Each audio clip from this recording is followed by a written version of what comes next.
Ukraine has struck a major target deep inside Russian territory. In a historic overnight operation, Ukrainian forces destroyed an irreplaceable asset for Vladimir Putin, sending shockwaves through the Kremlin. A key production facility is now engulfed in flames, and it was not the only one hit. Ukrainian planners executed their objectives with precision in a single night. Redkino, Belgorod, Bryansk and Saratov regions are all ablaze, and Putin appears powerless to stop it. Let's begin with the village of Redkino. Located deep in Russia's Tver region, this site hosts a plant specializing in fuel production for two of Russia's most critical cruise missiles, the Ka-55 and the Ka-101. Putin once believed the facility was safely out of reach. Sandwiched between Moscow and St. Petersburg, it lies hundreds of miles from the front lines, requiring Ukrainian unmanned aerial vehicles to penetrate deep airspace. Yet that is precisely what they accomplished. Before diving deeper, comment number 2 if you support Ukraine, number 3 if you support Russia, and number 4 if you stand for peace. According to United 24 Media, in the pre-dawn hours of February 7th, Ukrainian UAVs launched toward Redkino.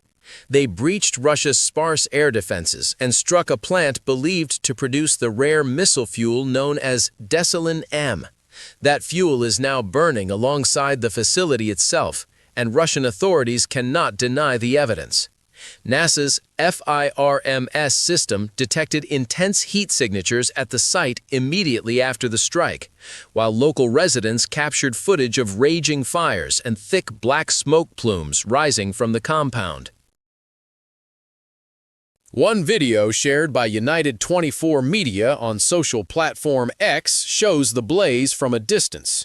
Through a line of trees, flames light up the sky. The whine of incoming UAVs is audible, followed by desperate bursts of Russian anti-aircraft fire failing to intercept the incoming threats. A UAV impacts the target, triggering a massive explosion that plunges the Redkino plant into an inferno. Additional footage shared by the Telegram channel Astra depicts a Ukrainian UAV en route to the facility. Locals reported a strong chemical odor emanating from the destroyed site, underscoring the strategic value of the strike. The Redkino experimental plant is a major Russian industrial enterprise specializing in the development and production of chemical products. The company's website states that it has been a producer of unique chemical products for the aviation and space industries for several decades. The key phrase here is several decades. In one night, Ukraine eliminated an asset Russia has relied upon throughout much of Putin's tenure. The critical importance of this specific plant and its output will be addressed later. For now, recall that fires are raging across Russia. This claim holds true. While the Redkino strike dominated headlines, it was only one element of Ukraine's multifaceted operation on February 7th. In Bryansk, Ukrainian forces employed Neptune missiles and high-mobility artillery rocket systems, HIMARS, to devastate energy infrastructure across the region, leaving many residents without power. Bordering Ukraine's Sumy and Chernihiv oblasts, Bryansk has long been a priority target due to its proximity.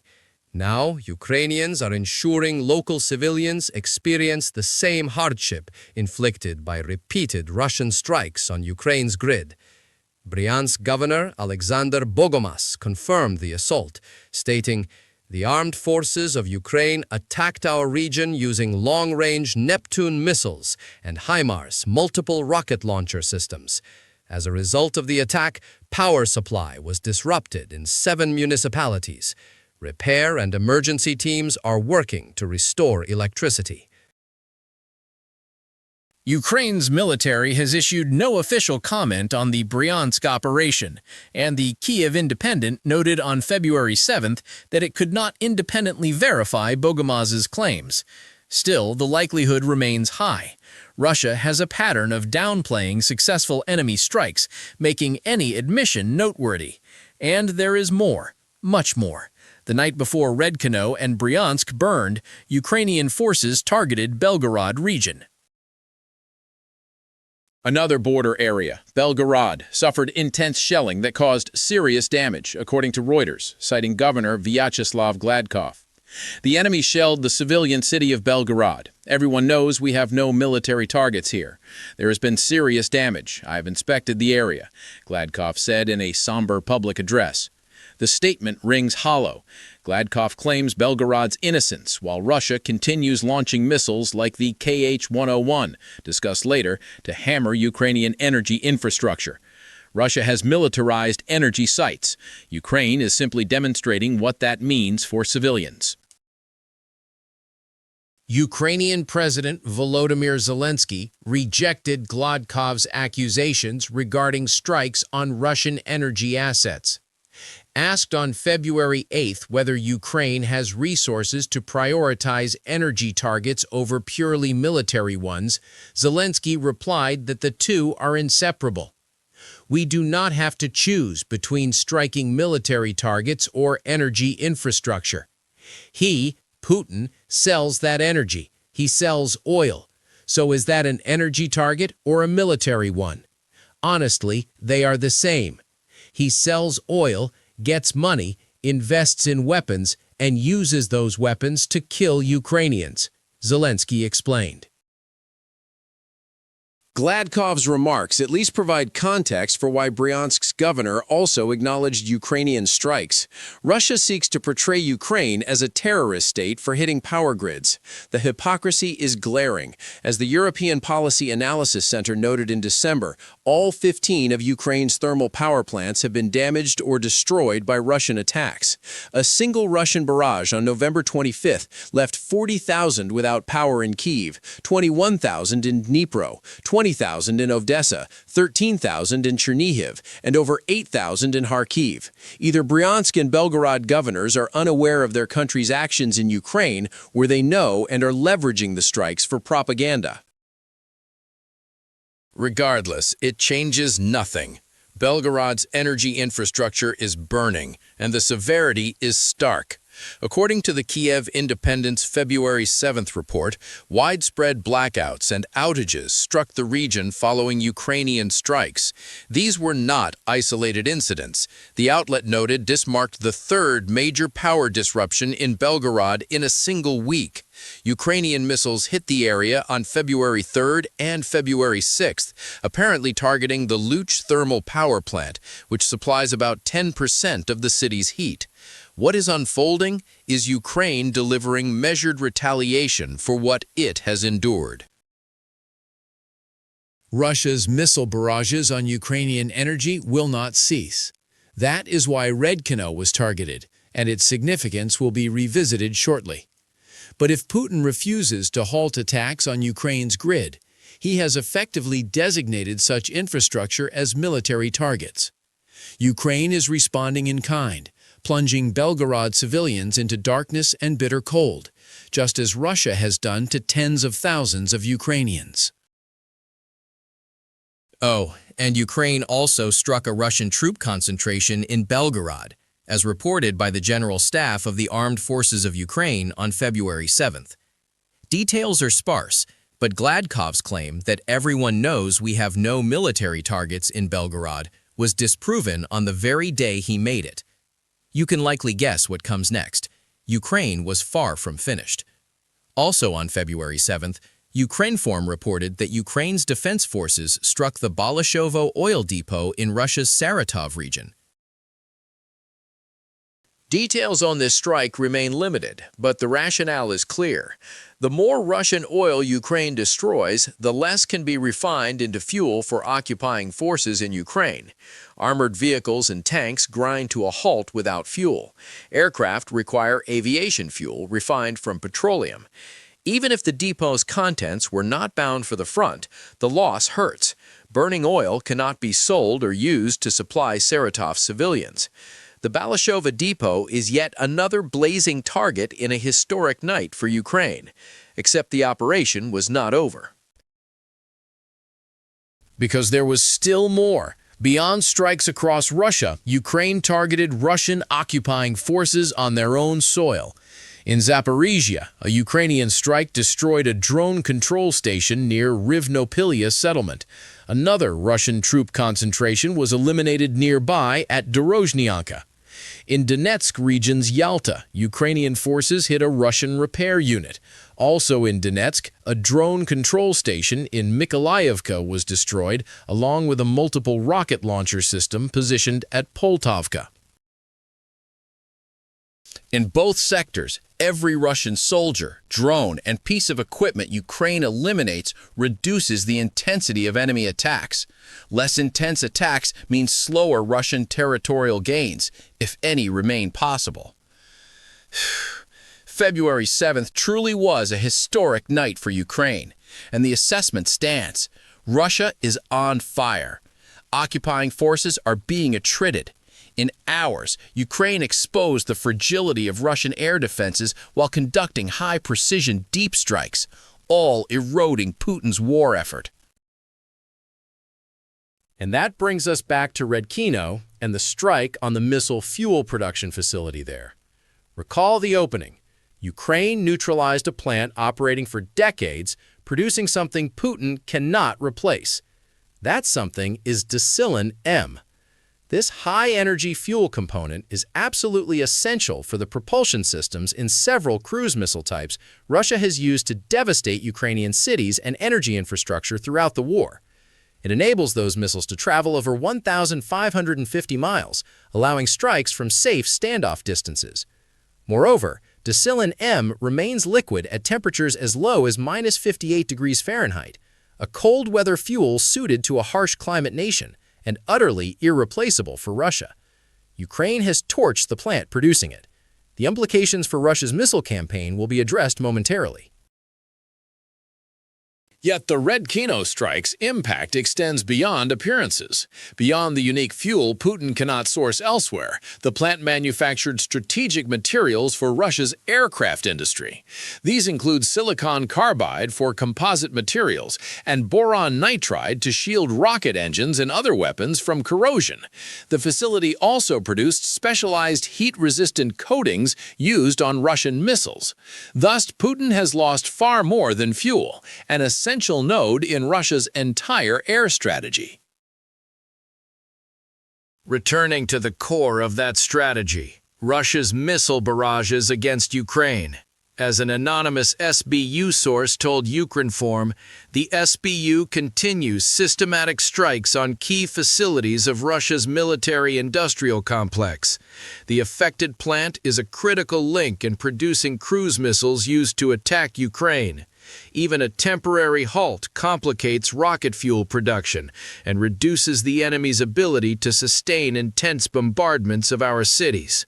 The statement hints at responsibility, but the real headline is the disruption to heavy cruise missile production, particularly the Kh-101. The Kh-101 ranks among Russia's primary long-range missiles against Ukraine. In 2024, it struck Ukraine's largest children's hospital, Omakhdit, making clear why Ukraine seeks to eliminate it. The Kh-101 features prominently in Russia's massive barrages. According to Pravda, Russia launched 158 missiles of various types into Ukraine in January alone, roughly 5 per day. Not all were Kh-101, but many were, and severing their production line represents a major Ukrainian achievement. The Kh-101 boasts a claimed circular error probable of 33 to 66 feet. Commissioned in 2012, it received a mid-2024 upgrade with dual warheads, doubling destructive power. It can carry conventional or nuclear payloads and flies low-altitude profiles, challenging Ukrainian air defenses. Reports cite a maximum range up to about 2,800 miles and a 400-kilogram warhead. Remember, Russia modernized the original, so the upgraded variant packs twice the punch. Ukraine's air defenses have downed these missiles repeatedly, but success is never total. For instance, in October 2025, Russia fired 270 missiles at Ukraine. 146 were intercepted, a 54% rate. Monthly interception varies with available interceptors and systems, but the logic remains. Ukraine prefers neutralizing Kh-101 missiles at the production stage rather than intercepting them over its territory. The Redkino strike advanced that goal. Even if damage proves temporary, uncertain at present, it delays production of essential fuel components for the Kh-101 and related missiles. Delays ease pressure. Reduced pressure allows Ukrainian cities to recover and forces to focus on repelling and countering Russian ground advances. Militarny offered an intriguing assessment of the Redkino strike. Depending on precise damage, Russia could require up to a year to restart operations. Refueling one Kh-101 requires about 1.5 tons of Decylin, so shutting down production lines directly impacts the enemy's capacity for large-scale barrages. Chemical synthesis cannot resume quickly, as specialized reactors take 6 to 12 months to build and install, Militarny noted. Bear in mind, Russia operates under crushing Western sanctions. Specialized reactors for Decylin-M cannot materialize overnight. They are unique. If they require Western components, Russia may never rebuild. The Redkino facility already faces UK and US sanctions. If it self-manufactures its reactors rather than sourcing from another Russian entity, destroyed units may prove irreplaceable. That could permanently sideline the K-101. Russia also appears to lack vast stockpiles of Decylin-M-dependent missiles. As the New York Times reported in August 2024, Russia was firing newly produced munitions, just-in-time arsenal. Any production pause disrupts the flow and halts barrages. This conclusion stems from examining a K-101 that struck the Children's Hospital.